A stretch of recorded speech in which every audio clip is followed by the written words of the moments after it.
కుర్చీలో కూర్చోండి. రాత్రి 10కి 11 వరకు విలేజ్లు తిరుగుతూ ఈరోజు మనం ఆయన ఇన్వైట్ చేయడం జరిగింది. బిజీగానే ఉండి కొంచెం లేట్గా అయింది. అయినా కూడా ఇండియాలో మనం క్లోజ్ చేస్తాము. ఎటువంటి పరిస్థితుల్లో 10 గంటలకి మనం పూర్తి చేసుకుంటాం కాబట్టి ఇప్పుడు పులిని శ్రీనివాసులు మీరు మాట్లాడుతున్నా కోరుతున్నాం.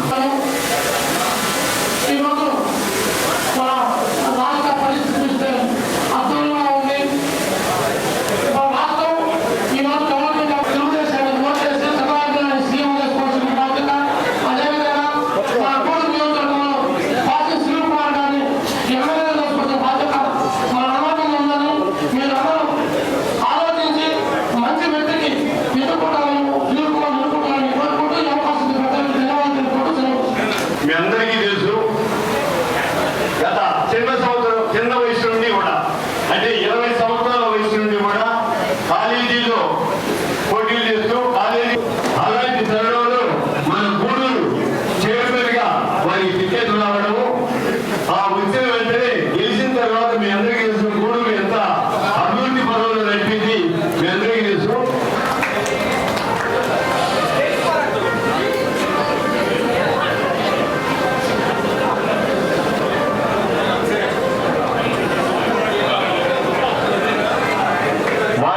కార్యకర్త బాలకృష్ణ నాయుడు గారు, జనసేన నాయకులు తీగల చంద్రశేఖర్ గారు, సోదరులందరికీ కూడా నా హృదయపూర్వక నమస్కారాలు తెలియజేస్తూ ఈ ఆత్మీయ సమావేశాన్ని మే 13వ తేదీ జరుగుతున్న శాసనసభ పార్లమెంట్ ఎన్నికలకు సంబంధించి ఆత్మీయ సమావేశాన్ని ఏర్పాటు చేయడం చేస్తున్నాము. కాబట్టి మీరందరూ కూడా కోఆపరేట్ చేయండి. మీ బంధువుల్ని, ఇంట్లో వాళ్ళని, స్నేహితుల్ని అందరితో మాట్లాడి సైకిల్ గుర్తు మీద ఓటు వేయాల్సిందిగా మనందరినీ కోరుకుంటూ మీ ముందు సెలవు తీసుకుంటున్నాము. ఆత్మీయ సమావేశాన్ని మే 13వ తేదీ జరుగుతున్న శాసనసభ పార్లమెంట్ ఎన్నికలకు సంబంధించి ఆత్మీయ సమావేశాన్ని ఏర్పాటు చేయడం జరిగింది. తెలుగుదేశం పార్టీ ఎన్డీఏ కూటమి నుంచి శాసనసభ అభ్యర్థిగా పాసిల్ సునీల్ కుమార్ గారు పోటీ చేస్తున్నారు. పాసిల్ సునీల్ కుమార్ గారు తన విద్యార్థి దశ నుంచి కూడా గూడూరు ఎస్కేఆర్ ప్రభుత్వ కళాశాలలో విద్యను అభ్యసించడం జరిగింది. ఆ రోజు ఆయన జాయింట్ సెక్రటరీ చైర్మన్ గా కూడా కాలేజీలో వ్యవహరించడం జరిగింది. కాలేజీ చైర్మన్ ఉన్నప్పుడు కూడా కాలేజీ ఆ రోజు ఇక్కడి నుంచి ఎస్కేఆర్ కాలేజీ ఒకటే ఉండింది. అప్పుడు అనే విషయాన్ని కూడా గుర్తుంచుకోవాలి. ఎంత ధనవంతులైనా కూడా ఆడపై చదువుకునే ఆ కాలేజీలో అక్కడ రోడ్లు లేవు, చెట్లు కంప చెట్లు అన్నీ ఉన్నప్పుడు కూడా ఎన్ని శుభ్రం చేసి నేషనల్ సర్వీస్ సొసైటీ కింద ఆ రోజు కూడా పనిచేయడం జరిగింది అనే కూడా విషయాన్ని కూడా మీకు తెలియజేస్తూ, అదేవిధంగా 1995లో జరిగినటువంటి పురపాలక సంఘ ఎన్నికల్లో డైరెక్ట్ చైర్మన్ తెలుగుదేశం పార్టీ అభ్యర్థిగా పోటీ చేయడం జరిగింది. తెలుగుదేశం పార్టీ అభ్యర్థిగా అత్యధిక మెజార్టీలో చైర్మన్ గా ఎన్నికైన తర్వాత ఆయన చైర్మన్ పీఠాన్ని అధిష్ఠించిన తర్వాత 1995 ఏప్రిల్ 1వ తేదీన నారా చంద్రబాబు నాయుడు గారు ముఖ్యమంత్రి అధికారాన్ని చేపట్టిన తర్వాత జన్మభూమి ప్రధాన ప్రజలతో పాలనా కార్యక్రమాలు తీసుకొచ్చి జన్మభూమిలో ప్రతి దగ్గర కూడా 50 బిల్డింగ్లు నిర్మించడానికి కూడా కార్మికులు అయ్యారు, పనిచేశారు. రోడ్లు కూడా ఆ రోజే గూడూరు పట్టణంలో ప్రతి మూల ప్రాంతంలో కూడా సిమెంట్ రోడ్లు కాలువలు కూడా నిర్మించడం జరిగింది. దాని తర్వాత 2014లో శాసనసభ్యుడిగా ఎన్నికవడం జరిగింది. శాసనసభ్యుడిగా ఎన్నికైన తర్వాత ఆ రోజు గూడూరు పట్టణాన్ని పరిమితమయ్యాడు, ఆ రోజు కాలేజీకి పరిమితమయ్యాడు. ఇప్పుడు శాసనసభ్యుడు అయిన తర్వాత 294 పోలింగ్ ప్రతి గ్రామానికి కూడా లింక్ రోడ్లు లేని దగ్గర లింక్ రోడ్డు ఖచ్చితంగా వేయాలా, అదేవిధంగా సీఎం యొక్క రిలీఫ్ ఫండ్ తీసుకురావాలా, ఆ విధంగా పేదల్ని అందరినీ కూడా ఆదుకొని ఉన్నతమైన స్థితికి తీసుకుని వెళ్ళడం జరిగిందని తెలియజేస్తూ, ఈ రోజు మన ముందర శాసనసభ అభ్యర్థిగా పాసిల్ సునీల్ కుమార్ గారు తెలుగుదేశం తరఫున పోటీ చేస్తున్నాడు. బీజేపీ తరఫున పార్లమెంట్కి వరప్రసాదరావు గారు పోటీ చేస్తున్నారు. మీరందరూ సహాయ సహకారాల నుంచి గెలిపించగలరని ఆశిస్తూ సెలవు తీసుకుంటారు. అయితే 2 నిమిషాలు అన్నారు కాబట్టి 2 నిమిషాల్లోనే ముగించేస్తాను ఖచ్చితంగా. ఈరోజు ఈ రాష్ట్రంలో అరాచక పాలన, దుర్మార్గ పాలన, అక్రమ కేసులు, అదేవిధంగా land mafia, sand mafia, drug mafia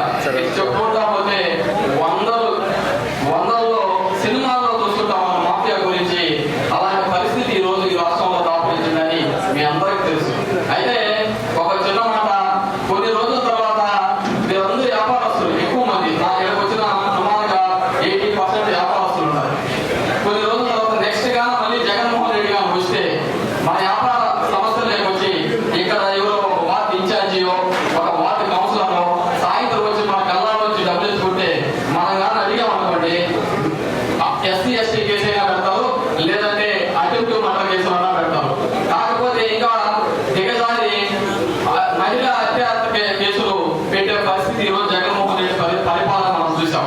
ఈరోజు ఖచ్చితంగా మాకన్నా మీరు ఎక్కువ సమయం టీవీలు చూడటం, తర్వాత వార్తలు చూడటం, ఆ వ్యాపార సంస్థల నుంచి వచ్చిన మీ దగ్గరకు వచ్చిన కస్టమర్స్ తో మీ ఊర్లో ఎట్లుందని మాట్లాడటం, జగన్మోహన్ రెడ్డి పరిపాలన గురించి నేను చెప్పే అంత పెద్దవాడు కాదనేది నా అభిప్రాయం. అయితే మీరు ముఖ్యంగా ఆలోచించాల్సింది ఇలాంటి పరిస్థితి వచ్చేసారి కానీ జగన్మోహన్ రెడ్డి వస్తే మనం ఎవరు వ్యాపారాలు చేసుకోవాలి అంటే ల్యాండ్ స్టాండ్ ఎన్ని చెప్పారంటే నెక్స్ట్ వచ్చి వ్యాపారాలకి ఎవరు వదిలిపెట్టారు జగన్మోహన్ రెడ్డి. ఏదన్నా మీరు బంగారం కొనుక్కుంటారు ఎక్కువ మంది. మీ ఇంట్లో మీ అక్కడికి వచ్చి ఒక చెయ్యి వేసుకొని ఉంగరం వేసుకొని బాగుందండి వెళ్తాడు. అడిగే వాళ్ళకు చేసి పెడతాం జగన్మోహన్ రెడ్డి పాలన అనే పరిస్థితి రాబోతుంది. మనందరం అలర్ట్ కావాలా. అందులోకి ఆర్య వైశ్యాలు మీరు అనుకుంటే మీ కస్టమర్స్ మీరు మోటివేట్ చేస్తే మీకు నేను ఓట్లు ఎవరికి లేవని చెప్పి తెలియజేసుకుంటాను. గట్టిగా ఒకసారి రాసుకోవాలా అని తెలియజేస్తున్నాను. అదేవిధంగా శ్రీరామ ఆత్మీయ సమావేశానికి వచ్చారు, అత్యంత ఆప్తులు అని చెప్పి ఆప్తులు కాబట్టి మీరందరూ ఎక్కువ మంది, నేను ఇంతమంది వస్తారని ఎక్స్పెక్ట్ చేయలేదు, చాలా ఎక్కువ మంది రావడం ఫీడ్బ్యాక్ చాలా సంతోషంగా ఉంది. అదేవిధంగా జిల్లా నుంచి మీ ఆర్య వయసు సంఘ నాయకులతో రావడం చాలా సంతోషంగా ఉంది. అయితే లాస్ట్ గా మీరు ఖచ్చితంగా శ్రీరామ్ని గెలిపించుకుంటారు, మీ కస్టమర్స్ చెప్తారు, మీ ఫ్యామిలీ మెంబర్స్ అందరినీ ఓట్లు తీసుకొని చేసుకుంటారని చెప్పి మనందరినీ చూస్తుంటే నాకు అనిపిస్తుంది. నిజంగా లాస్ట్ గా నేను బీజేపీ ఈ నియోజకవర్గ అధ్యక్షుడు కాబట్టి మిమ్మల్ని అందరినీ శ్రీరామ్కి ఏ విధంగా వేస్తాను. మీ ఇంటి అల్లుడు నాకు తెలిసి మీ ఆదివాసీ నుంచి వచ్చిన ఆమె మన ఎంపీ గారు మారి అని చెప్పి మీ ఇంటి అల్లుడు మా ఇంటికి, నేను రెడ్డిని కాబట్టి మా ఇంటికి మామ ఆయన ఎంపీ గారు. ఎందుకంటే మా ఆడపిల్ల ఇచ్చాము, మీ ఆడపిల్ల కూడా ఇచ్చారు కాబట్టి మనకి మీకు అల్లుడు గారు అవుతారు, మనకు మా గారు అవుతారు. దయచేసి బీజేపీ కూడా మీరు అందరూ సహాయం చేయాలని కోరుకుంటూ ఈ అవకాశం ఇచ్చినందుకు పేరు పేరున ఉదయపూర్వకమైన నమస్కారం తెలుసుకుంటూ సంతోషం ఉంటుంది. నాకు ఆదివాసీ రావాలంటే లక్ష్మీదేవి అనిపించినట్టు ఉంటుంది. మీరందరూ సహాయం చేయాలి. Thank you. కావచ్చు ప్రత్యేకించి మన ఆర్థిక వయసులో సాయం చేసే ఉండడం, అలాగే ఆర్థిక క్రమశిక్షణ కలిగిన మంచి విజ్ఞత కలిగి ఉంటారు. మా చిన్నతనంలో మేము ఫీల్డ్ కట్టాల సమయంలో మాకు ఇక్కడ సురేష్ గారు కావచ్చు, భాస్కర్ సాయినటువంటి కూడా చాలా హెల్ప్ మంది మేము చదువుకుంటూ ఉన్నాయి. ఏదైనా చిన్న చిన్న తప్పులు ఉన్నా కానీ మా ఇంటి లోకల్ మనకి గూడూరులో పుట్టి పెరిగిన మా సునీలకి, అలాగే వరప్రసాద్ గారికి రాబోయే ఎన్నికల్లో ఓటేసి పెద్ద మనసు చేసుకొని ఏదైనా తప్పులు జరుగుతున్నా కానీ చిన్న చిన్న మనస్పడుతున్నా కానీ సభ్యులు పోయి పెద్ద మనసులో రాబోయే ఎన్నికల్లో మన పాత శ్రీకుమార్ గారికి ఎమ్మెల్యేగా, అలాగే వరప్రసాద్ గారికి ఎంపీగా గెలిపించాల్సిగా ఆర్యవైశ్యులందరికీ నేను మనస్ఫూర్తిగా వేడుకుంటూ నాకు ఈ అవకాశం ఇచ్చిన పెద్దలందరికీ ధన్యవాదాలు తెలియజేసుకుంటున్నాను. కాబట్టి ఎటువంటి పరిస్థితుల్లో సునీల్ గారికి, అదేవిధంగా ఎంపీ వరప్రసాద్ గారికి ఖచ్చితంగా మా వయసులందరూ కూడా మనస్ఫూర్తిగా ఓట్లేసేదానికి సిద్ధంగా ఉన్నారు. ఎలాంటి పరిస్థితుల్లో కూడా డీవీసీ కాదు, ఖచ్చితంగా చేస్తామని చెప్పి మనస్ఫూర్తిగా మీ అందరి తరఫున నేను వాగ్దానం చేస్తున్నాను. Thank you. అదేవిధంగా సంవత్సరం శేషరావు గారికి, మాజీ శాసనసభ్యులు ప్రస్తుత కూటమి అభ్యర్థి అయినటువంటి సోదరులు పాసం సునీల్ కుమార్ గారికి, అలాగే వేదికని అలంకరించిన ఆర్యవైశ్య సోదరులకి, కింద ఉన్నటువంటి ఆర్యవైశ్య సోదరులకి అందరికీ పేరు పేరున నమస్కారం. నేను అన్న 2 నిమిషాలు ఇచ్చినా నేను 3 నిమిషాలు మాట్లాడుతున్నాను. విషయం ఏంటంటే ఆర్యవైశ్యులు అంటే వ్యాపార కళలో ఆరితేరిన వాడు, మృదు స్వభావాలు స్వతహా వాళ్ళు. మా పాత తరం అంటే మా నాన్నగారి తరం కింద కూర్చున్న స్వాములు కానీ లేకపోతే ఎంతో మంది మా నాన్నగారు మిత్రులు. ఆ కాలంలో ఎలా ఉండేదంటే ఊర్లో ఉండేటటువంటి అన్ని ఇళ్లలో ఉండే ఓనర్స్ పేర్లు వాళ్ళకి తెలుసు. ఒక నెల వసతి లేక కొంచెం పచారీ కోర్టుకి సామాన్లు పంపిమంటే ఒక తిరుపతి స్వర్గీయ తిరుపతినో లేకపోతే వాయికండ సుబ్బారావునో లేకపోతే పొలంకొండ వాళ్ళు మంచి హృదయంతో ఇంటికి సామాన్లు పంపించేవాడు, డబ్బులు తర్వాత తీసుకునేవాడు. సహృదయం సరసమైన ధరలకి నాణ్యమైన సరుకులను అందించేటటువంటి ఒక మంచి మనసు కలిగిన వాడు. అలాగా 50వ దశకంలోకి వచ్చేసరికి సీజన్ బాయ్స్ వచ్చారు, మీలో నుంచే వచ్చారు. ఉదయం 5:30 లేచి ట్రైనింగ్ సాయంత్రం 11 గంటలకు ఇంట్లో పడుకునేవాడు. ఎంతో మందికి ఎన్నో రకాలుగా సరసమైన ధరలకి వాళ్ళకి కావాల్సిన పనులకి క్వాలిటీ అయిన ప్రోడక్ట్స్ ఎక్కడ దొరుకుతాయో పోయి మరి కష్టపడించి చిన్నపాటి లాభంతో వాళ్ళు ఎంతో సేవ చేశారు. నేను దాన్ని సేవగానే భావిస్తాను. నాకు అనేక మంది మిత్రులు ఉన్నారు స్కూల్ స్థాయి నుంచి ఇప్పటిదాకా. మా నాన్నగారి ఫ్రెండ్స్ కూడా నాకు చాలా మంది తెలుసు. ఇలా స్వతహాగా మృదు స్వభావాలు వీళ్ళందరూ. వీళ్ళు చేసింది అనేక రంగాలు, పచారీ కొట్టు కావచ్చు, కట్ పీసెస్ కావచ్చు, ఎలక్ట్రానిక్ ఫ్యాన్సీ షాపులు కావచ్చు, ఏదైనా కావచ్చు, మీరు అందులో ఈ గూడూరు ప్రజలకి ఎంతో సేవ చేశారు. మరి మేము అప్పటికీ మర్చిపోవాలి. ఇది ముఖస్థుతి కోసం చెప్తున్న మాట కాదు. నేను ఇక్కడ పుట్టి పెరిగిన బిడ్డని, మీ మధ్యలో పెరిగిన వాడిని, మీలో ఒకడిని. అలాగే మీ కమ్యూనిటీ నుంచి అత్యద్భుతమైన దాఖలు వచ్చారు. స్వర్గీయ జీ స్టాలిన్ గారు అందులో ఒక ప్రముఖులు. అలాంటి ఒక వ్యక్తి ఎన్నో మంచి కార్యక్రమాలు చేశారు. ఆ రోజుల్లో తను సంపాదించుకుంటున్న లాభం నుంచి ఎంతో మందిని చదివించారు. ఎంతో మందికి రైతులకి పంపులు, మోటార్లు, పైపులు రుణంగా ఇచ్చి తర్వాత వారికి పంట చేతికి వచ్చిన తర్వాత డబ్బులు తీసుకున్న విధానాన్ని నేను విన్నాను పెద్దలు చెప్తే. వారిని ఫోటోలో చూడడం తప్ప ఎప్పుడు డైరెక్ట్గా చూసే భాగ్యం కాలేదు. ఎందుకంటే వారు మాకు చాలా పూర్వీకులు కాబట్టి. అలాగే అలాంటి ఒక వ్యక్తి పేరుతో ఈ గూడూరులో ఏకైక చిత్రంగా మిగిలినటువంటి ఒకే ఒక క్లాక్ టవర్. ఆ రోజు ఏం జరిగిందో వేదిక మీద పత్రిక కూడా ఉన్నాడు. దాన్ని ఏ విధంగా చేశారో తెలుసు. నేను ఎక్కువ మాట్లాడదలుచుకోలేదు. ఇందాక మా పురుషులతో చెప్పినట్టు మీ ఇంటి అల్లుడు వాళ్ళ మామ దయచేసి ఆ క్లాక్ టవర్కి జిఎస్ రాయల్ గారి పేరు పెట్టి 2 ముఖాలకి తద్వారా మీ ఆదరణ కోరుకుని ఓట్లు అడగాలని నేను విన్నవించుకుంటున్నాను. ఈ పని చేయడం పెద్ద కష్టమే కాదు ఆయనకి. కాబట్టి ఇది నా విన్నపం మాత్రమే. కోవిడ్ వచ్చింది, మనలో చాలా మంది మిత్రులు కోల్పోయాం. వల్లకొండ కృష్ణమూర్తి, ప్రభాకరణ, అలాగే చాలా మంది మిత్రులు కోల్పోయాం. అలాగే మీ ఇంటికి కోడలైనటువంటి జోసలక్క గారు ఆ రోజు గూడూరు టౌన్లో బై ఎలక్షన్లో, ఎంపీ బై ఎలక్షన్లో ఎక్కడెక్కడి నుంచో వచ్చారు, ఏ జిల్లాల నుంచో వచ్చారు. విపరీతంగా కోవిడ్ వ్యాప్తి చేశారు. వాళ్ళ ఇష్టాన్ని కూడా చెప్పారు. మా సోదరుడు పాస్టర్ సునీల్ కుమార్ గారు, అలాగే నేను, ఇంకొంతమంది ఆ కష్టం చూడలేక ఏదో ఆక్సిజన్ ప్రాణవాయువు ఇచ్చి ఆదుకునే ప్రయత్నం చేసిన విషయం కూడా మీ అందరికీ గుర్తుంటుంటారు. అలాగే సోడియం హైపోక్లోరైడ్ కొట్టించి ఊరిని శుద్ధం చేసిన ప్రయత్నం చేశాం. అలాగా ఎందుకంటే నేను స్థానికుడు, సోదరుడు స్థానికుడు. నేను నొక్కి చెప్తున్నా, స్థానికుడు అతను. ఎక్కడికి పోడు, మీ ఎదుగే ఉంటాడు, మనకు ఆపరంగా ఆదుకుంటాడు, మనకు అండగా నిలుస్తాడు.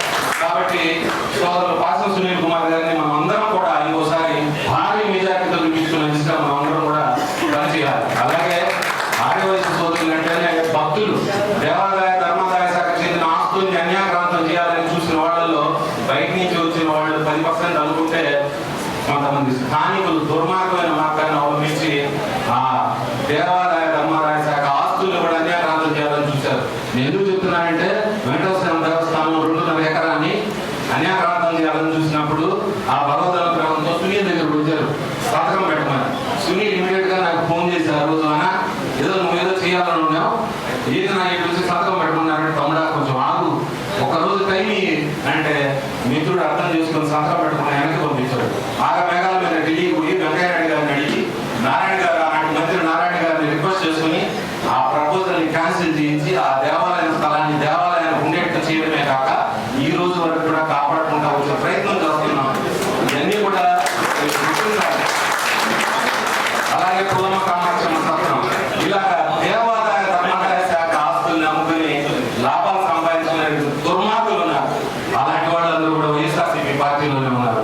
అది చూసి తట్టుకోలేక ఆత్మ శోధన, ఏదిరా మనం ఇలాంటి తప్పు చేసాం, దీన్ని సరిదిద్దుకునే మార్గం ఉందని గత 3 సంవత్సరాలుగా తప్పించిపోతున్న నేను ఈసారి సునీల్ కుమార్ నా సోదరుడు నువ్వు రావాలన్నా అంటే అలాగే వస్తానని చెప్పి వచ్చి అండగా నిలబడే ప్రయత్నం చేస్తున్నాను. అదేవిధంగా మనం ఈసారి ఇందాక పురుషోత్తం చెప్పాడు ఎటువంటి అరాచకాలు జరుగుతున్నాయని. దాని గురించి నేను ఎలాబరేట్ గా మాట్లాడాను. ఒక్క మాట చెప్తాను, ఎవరికైనా డబ్బులు అవసరమైతే మన బజార్ వీధిలో రాజాల వీధిలో వచ్చో పొలకేస్తారు. పొలకేసినామంటే వెనకాల ఒక మనిషి వస్తాడు. మీరు అక్కడికి సాయంత్రం పోతే సెట్ అయిపోతారు. మృదు స్వభావాలైన మన ఆర్యవైశ్య సోదరులను ఎక్స్ప్లాయిట్ చేయడానికి ప్రయత్నించిన దుర్మార్గులకు బుద్ధి చెప్పాల్సిన, గుణపాఠం చెప్పాల్సిన అవసరం. కాబట్టి మీరందరూ కూడా దయచేసి ఆ పురుషోత్తం చెప్పినట్టు ఇక మీద మనకు ఉండే భూముల మీద ఒక చుక్క పెడతారు, ల్యాండ్ యాక్ట్ మార్చారు, ఎల్టీఓ అని ఒక పేరుతో ఆఫీసర్ చేస్తారు. మన భూముల మీద ఒక చుక్క పెట్టాడంటే ఆ ఈడీ వచ్చింది ఎట్లా మనం ఇది మా భూమిని నిరూపించుకునే దానికి పత్రాలు ఎత్తుకుని ఆయన చుట్టూ తిరగాలి. ఇలాంటి దుర్మార్గమైన పనులకి 3,50,50,000 ఎకరాలు రాష్ట్ర వ్యాప్తంగా గుర్తించున్నారు. సోదరులారా, మీరన్నీ గుర్తుపెట్టుకోండి. మన రాష్ట్రం ఇప్పటికే అప్పుల ఆంధ్రప్రదేశ్ గా మారిపోయింది. దయచేసి ఇప్పుడుగానే మేలుకొని తెలివైన నిర్ణయం తీసుకొని మన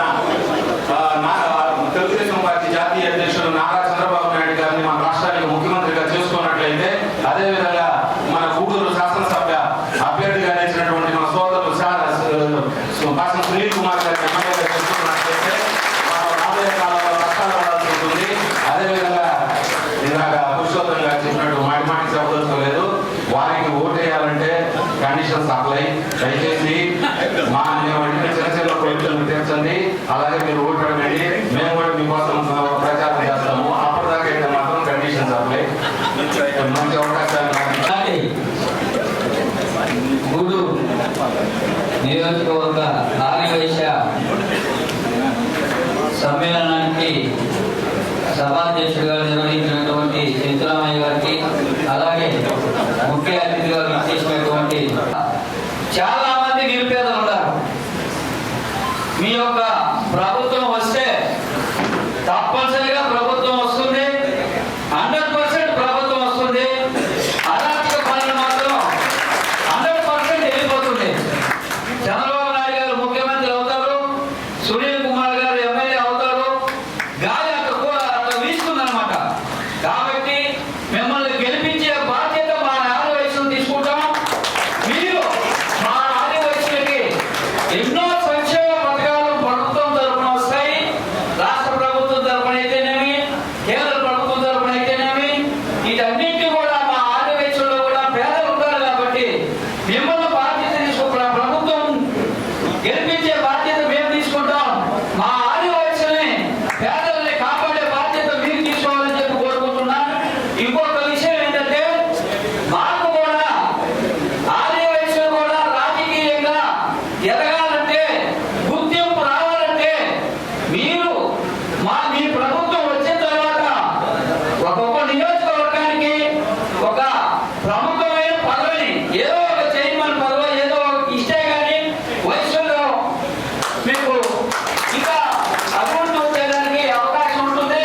ఖచ్చితంగా రాజకీయంగా వయసులకు అవకాశం ఇవ్వాలని ప్రతి నియోజకవర్గంలో ఒక ప్రముఖుడిని, ఆది వయసుని బాగా బలంగా పైకి తీసుకురావాల్సిన బాధ్యత మీ మీద ఉంది. కాబట్టి ఖచ్చితంగా ఈ విషయాన్ని మీరు గుర్తుపెట్టుకొని ఒక నియోజకవర్గాన్ని మా వయసులో కూడా ఒక లీడర్ని మీరు పైకి తీసుకొచ్చి వయసులో అందరూ కూడా సహాయ సహకారాలు అందించేదానికి అవకాశం ఉంటుంది. పదవి లేకపోతే ఎవరు కూడా ఏమి చేయలేరు. ఎంత పెద్ద నాయకుడైనా కూడాను మీరు పదవి ఇచ్చిందంటే వయసులకు అందరూ సపోర్ట్ గా మీ గవర్నమెంట్ గెలిపించేదానికి సపోర్ట్ గా కూడా పనిచేస్తారు. కాబట్టి మిమ్మల్ని ఖచ్చితంగా గెలిపిస్తాం. చంద్రబాబు నాయుడు గారి ప్రభుత్వం ఖచ్చితంగా వస్తుంది, అరాచక ప్రభుత్వం ఖచ్చితంగా పోతుంది. కాబట్టి ఈ రోజు సునీల్ కుమార్ గారు 100% గెలుస్తారని చెప్పి మనస్ఫూర్తిగా వయసులు అందరూ కూడా కలిసి ఓటు చేసి గెలిపించాలని చెప్పి కోరుకుంటూ, మనం చేసుకుంటూ ఈ అవకాశం ఇచ్చిన పెద్దలకి అందరికీ కూడా ధన్యవాదాలు తెలుపుకుంటున్నాను. గారికి, వేదిక రావాలని ఇక్కడికి వచ్చిన ఆర్యవైశ్య సోదరి మనందరికీ కూడా వందనాలు.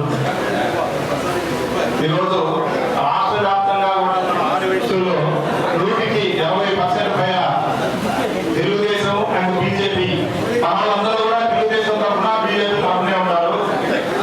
ఎందుకంటే చంద్రబాబు నాయుడు గారు గవర్నమెంట్ అయితే లాండ్ కరెక్ట్గా ఉంటుంది.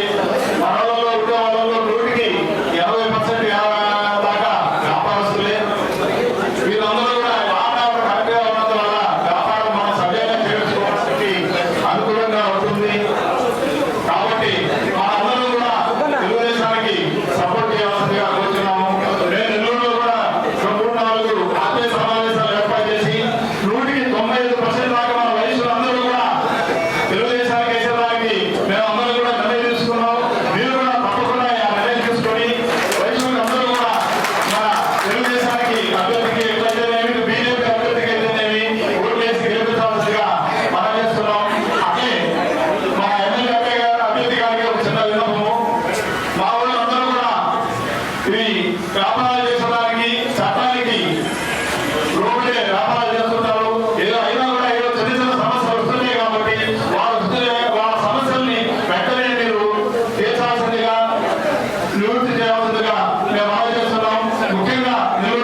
ఈ దేవస్థానానికి సంబంధించి ఈ చౌక్ ఇవ్వడం, తర్వాత స్కూల్ నిర్మించడం, తర్వాత గవర్నమెంట్ హాస్పిటల్లో ఒక వార్డ్ నిర్మించడం అంతా జరిగింది. ఇంత ప్రముఖులకి జరిగినటువంటి ఒక అవమానం మేము భావిస్తున్నాం. దాన్ని అది పరిపూర్తి చేయాల్సిందిగా మా అన్న శ్రీరామ్ గారిని కోరుతున్నాం. మేము చేసినటువంటి గవర్నమెంట్ సంబంధించినటువంటి టోటల్ కరస్పాండెన్స్ మీరు ఈ సంవత్సరం అందిస్తున్నాను. దయచేసి మళ్ళా ఆ పేరుని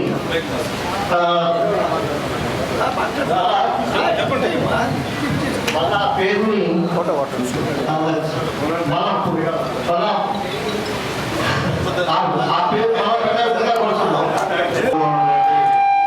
వ్యాపారస్తులందరూ కూడా ధన్యవాదాలు తెలియజేస్తున్నా. నేను చెప్పేదంటే నిన్న మీటింగ్ పెట్టినట్టు మనం ఎక్కువసేపు మాట్లాడి వృధాగా నోటీసులు ఇచ్చారు ఈరోజు.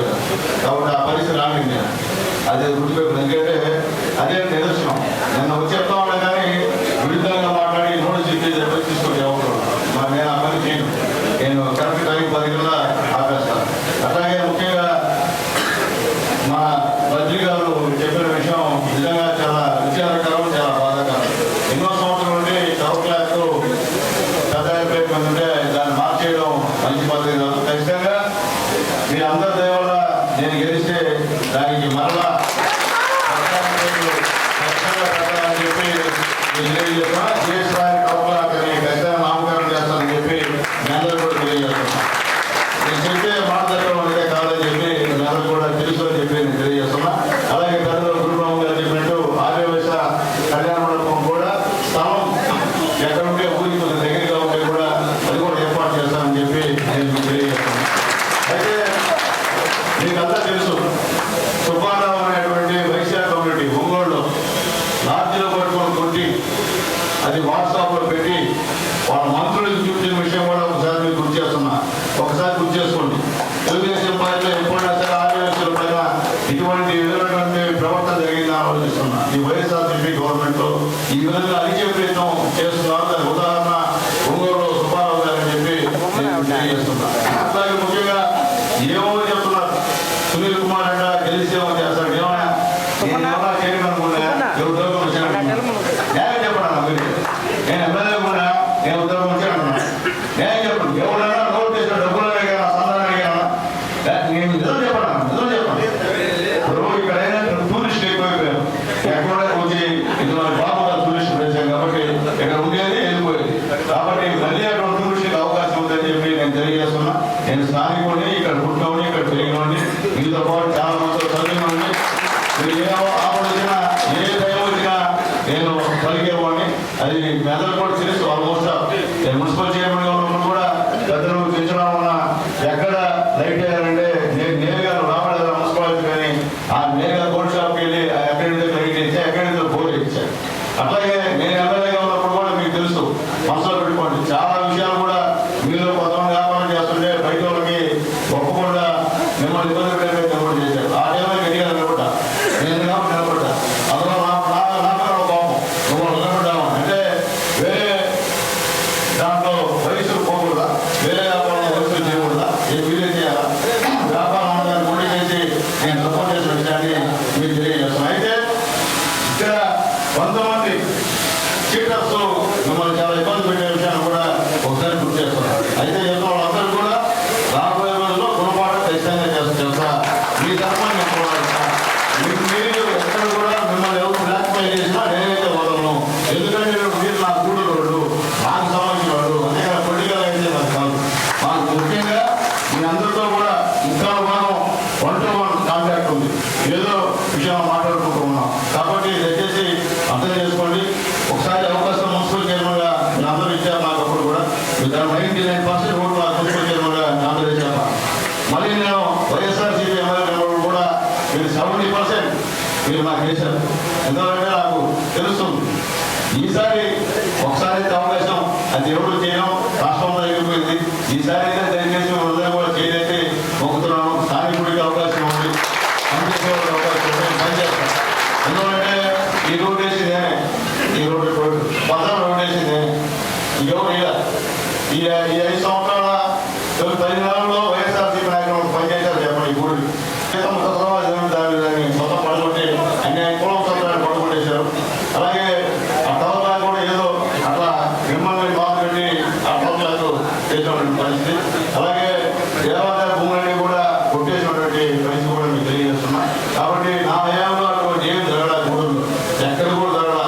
ఇంతవరకు ఉద్దేశం తప్ప కట్టేది నేను చెప్పి తెలియజేస్తూ మీరందరూ కూడా దయచేసి మీ కుటుంబ సభ్యులుగా కూడా నేను అనుకోండి. మీరందరూ కూడా నేను గెలిస్తే మీరు గెలిచినట్టే అది మాత్రం ఆలోచించండి. మీరు గెలిస్తే నేను గెలిస్తే గూడూరులో వయస్సులందరూ గెలిచినట్టాను.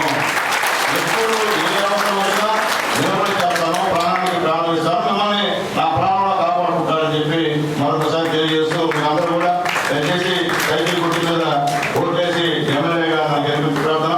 అలాగే ఎంపీకి కమలం గుర్తు మీద ఓట్లేసి గెలిపించవలసిందిగా మిమ్మల్ని అందరినీ కోరుకుంటూ నేను సెలవు తీసుకుంటున్నా. ఈరోజు ఇంత ఆత్మీయ సమావేశానికి మీరందరూ కూడా ఎంత పెద్ద ఎత్తున ఎందుకంటే ఇక్కడ తెలిసిపోతున్న విషయం నిన్నటికి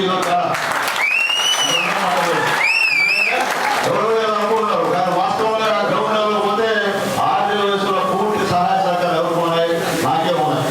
అది నిదర్శనం ఈ సభ చెప్పి నేను తెలియజేస్తున్నాను. కాబట్టి మీరందరూ కూడా కోఆపరేట్ చేయండి.